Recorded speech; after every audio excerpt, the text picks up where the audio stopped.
Demə mənə sən keçmişini qayıtmayım uzaqlara. Açma mənə sirlərini, dinləməni vermə zəhmət dodaqlara. Gülərkən üzündə qan ağlayır için, dinərkən telində qırılır səsin.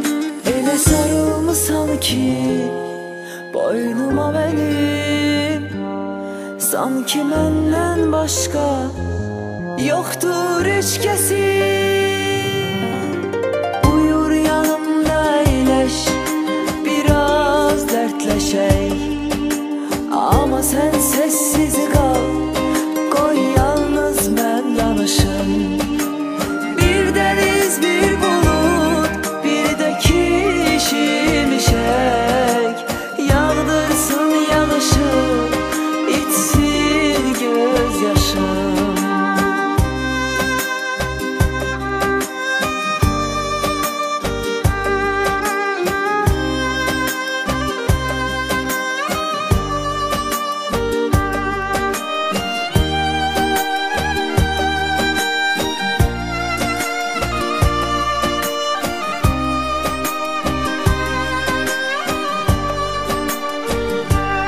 Demə mənə sən keçmişini qayıtmayım uzaqlara. Açma mənə sirlərini, dinləməni vermə zəhmət dodaqlara.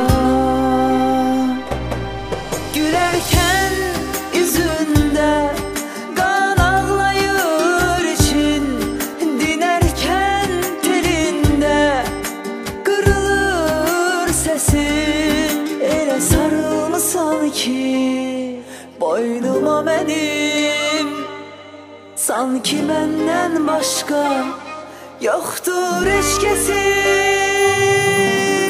Buyur yanımda əyləş, biraz dərdləşək, amma sən sessiz qal, qoy yalnız mən danışım.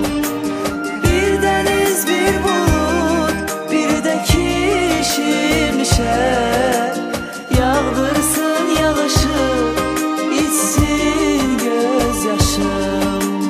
Buyur yanımda əyləş, biraz dərdləşək, amma sən sessiz